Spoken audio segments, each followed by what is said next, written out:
training employees is the most important investment an organization can make to drive improvement, especially when budgets are tight.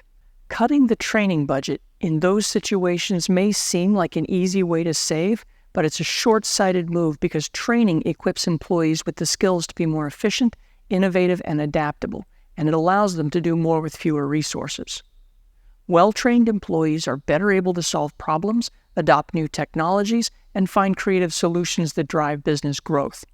Moreover, every study shows that continuous learning enhances employee engagement and job satisfaction, which reduces turnover and ensures that customers receive higher quality service. And that ultimately leads to greater customer loyalty and long-term success. And the beating heart of your organization's training initiative has to be your learning management system. The LMS is an essential piece of enterprise software for any serious goal-focused organization. And even though the software is time-consuming to implement and costly to maintain, 99% of the organizations that come to us have no clearly articulated written plan for ensuring that every aspect of the training on the platform is high quality and directly supportive of the organization's missions, goals, and objectives. Fortunately, that's an easy thing to fix with a little bit of knowledge.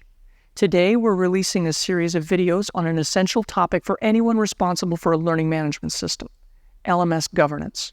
Whether you're new to the whole concept or just looking to brush up on best practices, understanding governance is key to running not only a smooth and effective LMS, but one that maximizes your organization's training time. Good LMS governance will change your organization better, faster, and more effectively than almost anything else. So why is LMS governance so important? Simply put, governance provides a clear structure for decision-making, and it ensures that the needs of all stakeholders, whether they're executives, managers, or technical staff, are adequately represented in that process. Here's the simple thought that I want you to take away from this video. In the absence of good governance, bad things happen. So, without naming names, let me give you some actual examples that I've seen in clients that I've worked with. The most frequent problem resulting from lack of governance is that your training programs are not aligned with your business strategy. I've got a mid-sized software company that recently identified innovation as a core pillar of its new 5-year business strategy. The company aims to stay competitive by fostering a culture of creativity and ensuring that its employees are equipped with cutting-edge skills in emerging technologies like artificial intelligence and machine learning. However, due to the absence of a robust governance structure, the company's learning management system continues to emphasize outdated compliance training. This training primarily focuses on areas such as workplace ergonomics and general IT security protocols, which, while important, do not directly contribute to the company's new strategic focus on innovation. As a result, the employees are not being trained in the latest technologies that the company claims is critical for innovation, and when a project requires AI expertise, the company has to either hire new talent externally or they face delays in project delivery due to the need to upskill their existing staff at the last minute. This not only leads to missed market opportunities, but it also causes frustration among the employees who feel rightly that they're not being developed in line with the company's strategic vision. This misalignment between the business strategy and the learning strategy, it leads to an ever-growing divergence between the company's goals and then the capabilities of its workforce. And if the gulf gets wide enough over time, it could erode the trust between the employees and the leadership, because the employees might perceive that the company is not investing in their future or the future of the business. Additionally, stakeholders might question the company's ability to execute its innovation strategy effectively, leading to a potential loss of confidence and support. The misalignment that we just talked about leads to inefficient resource allocation as well.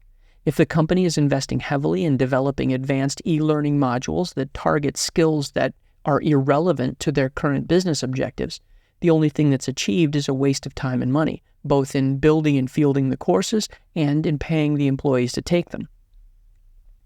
The second most common problem that I see from a lack of governance is friction caused by conflicting priorities between your departments. In the absence of a governing body, different departments may push for training initiatives that serve their immediate needs but contradict those of other departments. Here's an example of that. In a financial services company, both the sales and the compliance departments had urgent training needs. The sales department was under pressure to increase revenue by launching a new financial product, so they wanted the LMS to prioritize training on the features and benefits and sales strategies for the new product. Meanwhile, the compliance department, responding to new regulatory changes, needed immediate mandatory training on updated anti-money laundering laws to ensure that all the employees were compliant and that the company avoided hefty fines. Without a governance structure in place, though, both departments pushed their training priorities independently and simultaneously.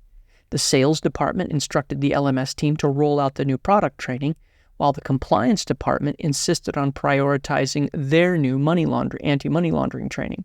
Since there was no governing body to mediate and align these conflicting priorities, the LMS team became overwhelmed, the resources were stretched thin, and the result was a rushed and poorly coordinated rollout of both training programs.